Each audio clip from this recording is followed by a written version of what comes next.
and welcome back to my journey of porting my music from Finale into Dorico. This summer, I had a really big project on my hands. I needed to port the first three movements of my fourth symphony into Dorico and then complete the last movement for a deadline of a performance in October. So that basically took me the whole summer. And what I have done is, as I worked throughout that time period, I would make short little videos of the issues that I ran into trying to do that. This video is a compilation of all the different little videos that I made this summer. Also, a new version of Dorico came out this summer in the middle of my work. Now, I didn't want to risk any delays, so I just completed the whole thing in Dorico 5. After I met my deadline and got my music out to the orchestra, I then purchased Dorico 6 and tried it out because it was supposed to fix at least one of the issues that I had this summer. So I've added that clip in later. Without further ado, I will show you what my summer was like. So when I imported in, this isn't necessarily really anything Dorico's fault, but just sort of related to how they get created in Finale versus how they get created in Dorico. Obviously, this is weird with Allegro Cambrio being two different words. It wasn't quite like that before, but the real thing is I actually got 2 flutes, 2 oboes, 2 clarinets, 2 bassoons, 2 French horns, and 2 trumpets. But in Finale, they're actually all in the same line, and then one is one voice, one is the other voice. It's more obvious here in the second movement. I had to then go in and create a new player for the flute. So I had a second flute and a new player for the oboe, and then I had to go in and move all of the second parts down. Be neat if there was an automated way of doing that, but the best I could do is say grab these. I think I had to grab all this stuff, and then you can go paste special and say duplicate to this or move to the staff below, or you can also do Option M, and that moves that. Okay. And then I guess for this, this has to be use the other one, or it's duplicated on the spath butt, so it stays there. And same with this. This just goes down. So that's great. You basically just have to do that for all the parts. So again, if there was an automated ways of doing that, that would have been nice. Dorico could pop up a dialog box when you import the MusicXML and let you select a instrument or player and say split the voices into a new player, and you could go through and select the ones that you wanted broken out when it imports, and that might save you some time. With MIDI and Finale, they would do that same type of interface. So different programs do that type of stuff on import, where it lets you adjust the settings of how and what you want to import. I know if they did that, then maybe it would save a little bit of time. But this is how I ended up with this. Like what's going on here. And I basically had it loading in just this one measure and this one down here for the clarinet, and again here for the bassoon. These floating rests, and they're probably in a different voice for some reason, but I can't delete them. I don't know how I can get these to go away, and the only thing I can figure out how to do is to kill this and delete this, then recreate it, and it still comes back on. So I have to, there's got to be a way to make this happen in an easier way.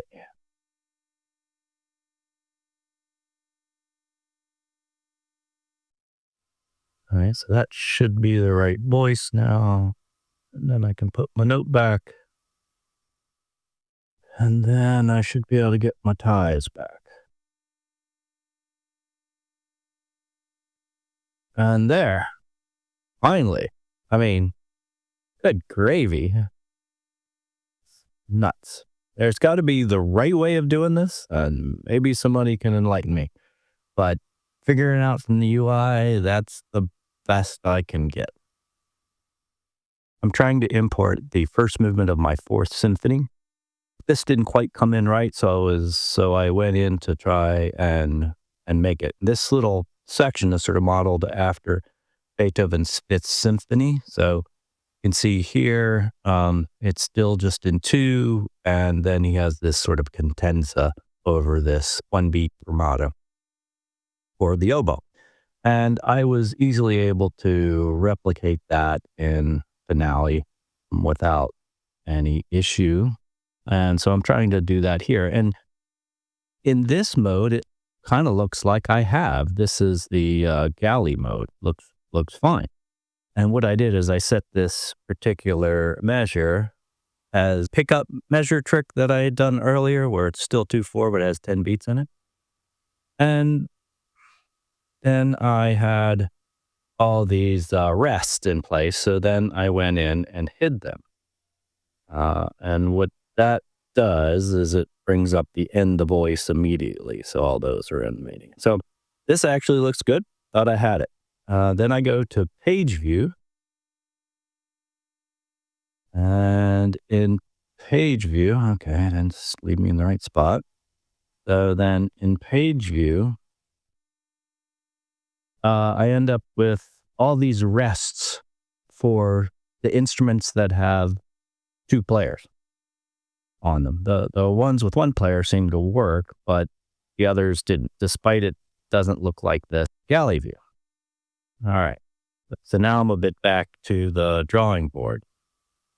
And I've gotten a couple of ideas from folks that I'm going to try. One is to make this all a type of tuplet, like 10 against 2. That should probably mess up the playback, but might look right. Another idea I had, I'm not sure if this will work either, but I was going to try and set just this measure as 10 and leave the others as 2 and see if that works. So I'll give these 2 ideas a shot and see if any of these work. Okay, so what I ended up doing here is the triplet solution. I basically broke this measure down into 4/8 notes, and I've got a bunch of these triplets, and then configure it up to play the way I want it. And then I hide these, and then so that I don't see them.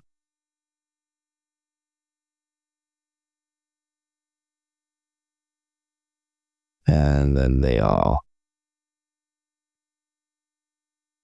go away. Okay, and this seemed to work best for playback.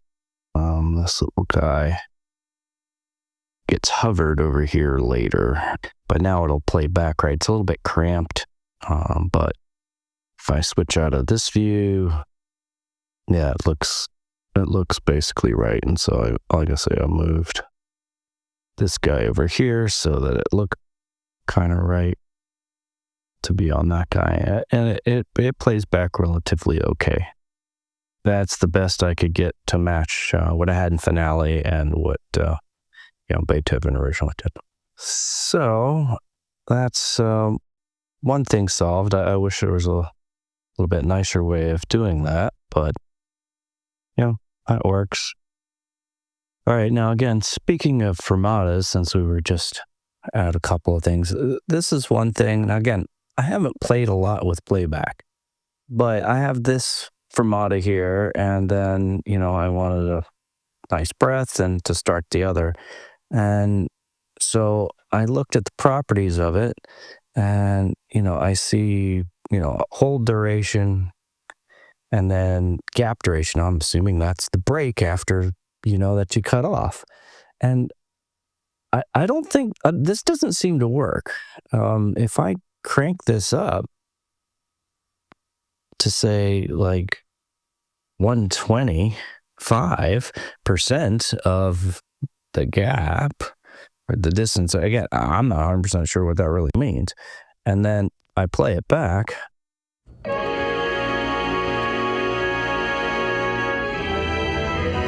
I mean, it just takes right off, goes right to it. It makes everything longer. If I cut this down to say 25%,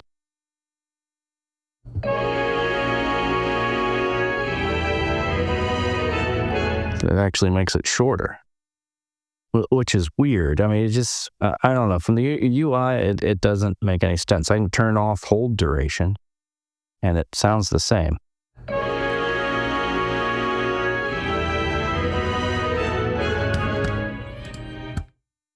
Yeah, I just don't know what that does. And then if I click on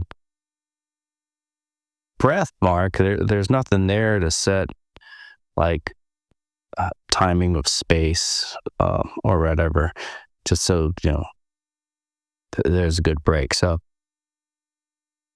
again, I don't know exactly what these are doing. Maybe it's part of the interface that they put in interface, but they actually don't have any code behind it. I found a couple of those, but yeah, I don't seem to be able to control like an actual cutoff length of time before you start the next thing, which there's several parts in this piece. I really could have used it. So, not a terrible deal, but it's just confusing. Anytime the UI gives you options that don't do anything, it's confusing. And like I said, I have run into that before with Dorico. They put in the UI, but it actually didn't do anything yet. I'd prefer it to be grayed out or just absent, turned off until the feature's actually wired up. Otherwise, you sit around fooling with something, doesn't do anything. But again, I don't know. I don't know what that's supposed to do.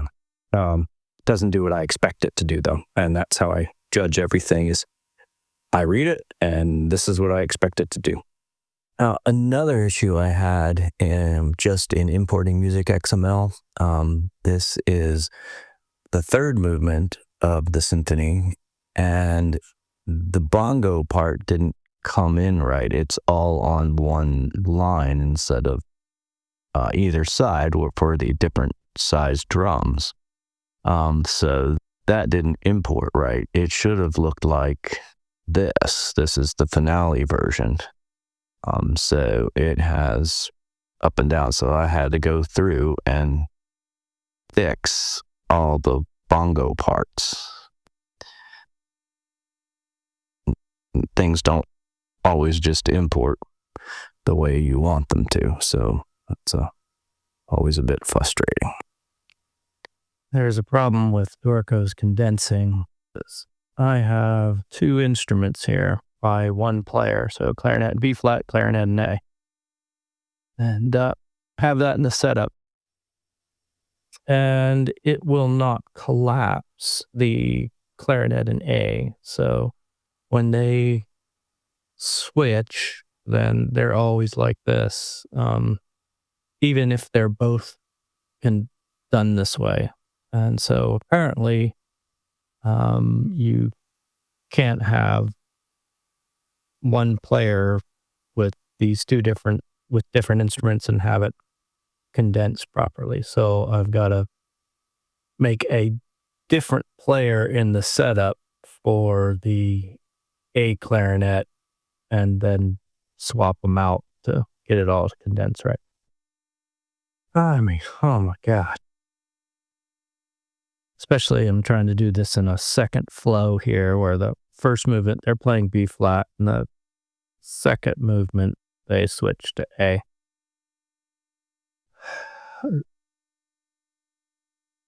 The things you have to uncover to figure out how to make this do the right thing. It's crazy. The only other weird issue I had here with the A clarinets, and so if I go to the B flat clarinet part, reduce this down. then when I get to the second movement, it's tacit. Because that's on a different clarinet that you can't combine these parts. So that's another sort of whole problem with that area. It's hard to get a properly printed thing with these two things combined. So that bug was really painful. Okay, so now that I've gotten my scores out to the orchestra, I'm now went out and purchased 6 to see some of the new features, and especially because one of them is supposed to fix one of the problems I have, which is with the condensing of secondary instruments to a player. So after getting it installed, which unfortunately takes a while because the download tool that they have doesn't work on Mac, so you have to do everything manually, and there's no way exactly to tell what changed, which different components you have to upgrade, so it takes a bit to get that going. Once that gets up, I've opened up the Symphony, and it's converted itself into 6. And now what I've got to do is enable these clarinets back in. And this may take a while.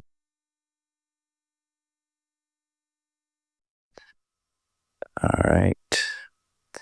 And then I need to add the A clarinet back to the B flat clarinet. So I will add an instrument, woodwind, clarinet A. Okay, and then I'll probably add is like 3 or something. Deal with that later. Let's see, can I continue? Yeah, I can add B flat and clarinet A. Okay, so now I should have added A clarinets back in. And now I need to copy what I wrote into the new instrument that got created. All right, but I'm not where I should be. Okay, so now I'm where I should be. Okay, and yeah, but all right, so now I need to select this measure and scroll to the end of this movement.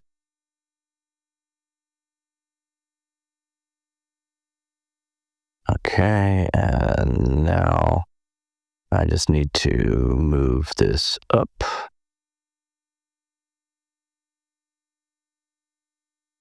Ooh, special move to staff above.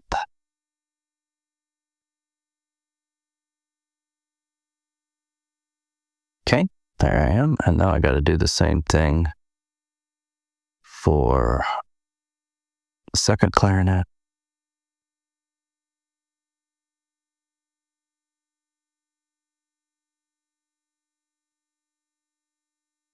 And move to staff above them. Okay, so now all the new parts, all the old parts should be where they're supposed to be. Go back to setup.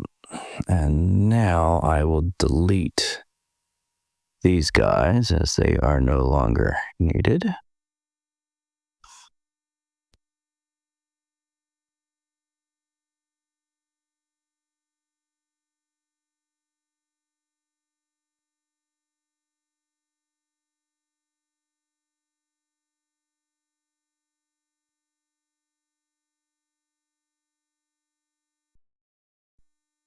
Now I can see the parts there, that all's back there, that looks good. Now let me switch to write mode and then page, and they should be condensed.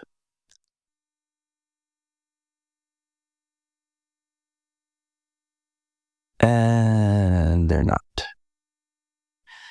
All right, one other thing. Let me check the library. It might be a new setting. Players, condensing. So yes, there's a new setting here. Allow instrument changes on condensed stats. So then I just click this guy. And yeah, all right. Now it's fixed. It just switches. And then if I go to the part, and I can see there's third movement. So, and then, yep, second movement. Now I don't have the tacit issue. So yay, that it actually is fixed and works as expected. Very exciting. Well, I think later on I'll do a video on more of the features in 6, because there's supposed to be a lot of things that I think will help with some of my other music, and so that's very exciting to me. And it's nice to see that some of the issues that were causing problems with my music might be fixed. So fingers crossed. And if you like this journey and want to keep exploring porting your music from Finale-to-Dorico with me, don't forget to hit that subscribe button. One thing I'll say, the parts, came out pretty good, pretty easily. Didn't have to do a lot of extra work on them. They came out looking pretty good because of the Dorico system of having a player and then condensing them together. Then the parts came out really nice, and each player 1 and 2 came through pretty good. You could do something like this in Finale, but yeah, if you somehow accidentally didn't get everything set up right, then sometimes player 2 would be missing some data because only player 1 would get it. But it came out pretty good. It's kind of did this automatic tacit setup when player didn't play the rest of the ending. It's pretty easy to get in cues. I think I gushed over the cues before, but cues are really lovely. In fact, it will even suggest where to put cues, which is something I really love. So I can go into the cue section here and set some things here. So I can say, consider these, tell it to go, and then it will pick out parts where it thinks I should put cues in that don't already exist. So I find that really useful. That was a really nice feature. One of the downsides I had, there's parts where I have in the horns where I split the second horn off in the bass clef, because it's easier to read. It splits it like that. That's fine. I mean, it does some of that automatically. But then if I go to the part, because this is the scores in C, right? So this is really a factor of the score being in C. And so there again, I switched the horn back into bass clef because they're in octaves, and then the second horn's low. It splits it out, not a big deal. But then when I go to the part, in that same case, I actually don't want it in bass clef there, because now it's way too high because of that. And then if I remove the bass clef, which I can't actually do for whatever reason, because I guess they're on the end of a line, then it switches the score. So originally I wanted the score. I thought it would be easier to read the score in bass clef there, and what I've got is a little bit more chaos than I intended. So might need to iron some of that out, perhaps. it is better, even though, and to leave it in treble clef the whole time, even though it's harder to read, at least for me, here in these octaves. So if I get, see, that to me in the score just looks ridiculous to read in my personal opinion, because it's an octave. It's a very low note. And then when I switch to page view, so now this is basically in the areas that we were, and I just found some of these awkwardly low,